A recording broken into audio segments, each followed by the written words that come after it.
Tu étais ma meilleure amie, mon journal que j'ouvrais chaque matin, à un simple regard, dans lequel j'écrivais des heures et des heures sans jamais me lasser.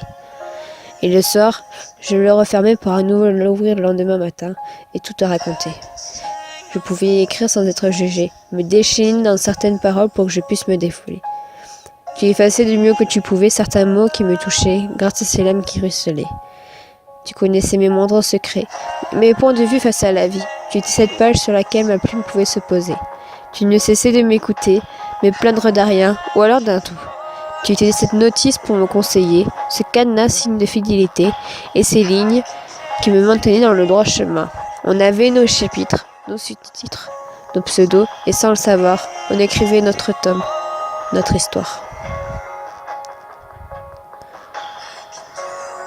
Et comme tu le sais, un livre a toujours une fin. Alors avec le temps, les chapitres ont diminué, les lames ont repris le dessus et les mots se sont assombris. Les lignes sont devenues de moins en moins visibles.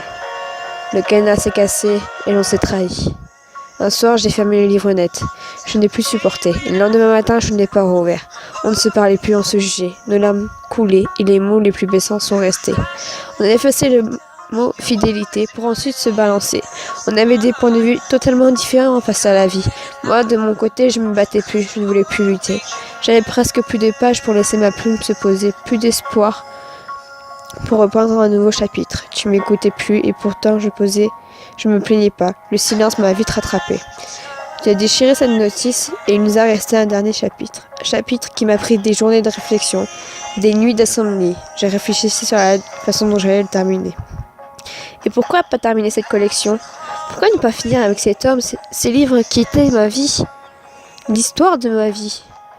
Je me suis dit que tu étais mon dernier tome puisque je disais à tous que tu étais ma vie. Et que sans toi, je ne pensais plus avoir de vie. Alors peu importe la beauté de la fin, ça n'avait aucune importance. Et puis qui le lirait? Alors j'ai pris une soirée pour le terminer, un dernier mot pour m'excuser. Tu étais un de mes plus beaux tomes, une de mes plus belles fiertés. Peu de gens l'ont lu, mais beaucoup l'ont critiqué, puisque dans les dernières lignes, ma plume tremblait, mes larmes ont noyé ces derniers mots, tout s'est mélangé. Le sang s'y est ajouté, et les médicaments ont fait que je n'ai pas pu signer. Il était vraiment moche ce dernier paragraphe. Je t'ai dit adieu par la pensée, et j'ai laissé la lune me bercer.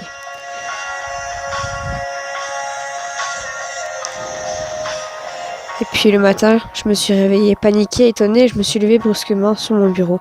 Un nouveau livre, différent des autres, mais bien plus beau qu'avant.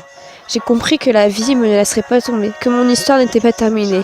Un nouveau chapitre allait commencer. J'ai compris que tu étais alors un passage de ma vie, qui sera gravé pour l'éternité. Un jour, mon histoire prendra fin. Je ne sais pas ni quand, ni où, ni comment, mais tu seras dans cette collection, dans cette histoire. J'ai certes tourné certaines pages, rangé certains livres, mais je ne t'oublierai pas. Tu m'as laissé une trace, des lignes d'encre, des lignes d'encre qui ne seront jamais effacées. Car tu n'étais qu'un tome de ma vie, parmi tant d'autres.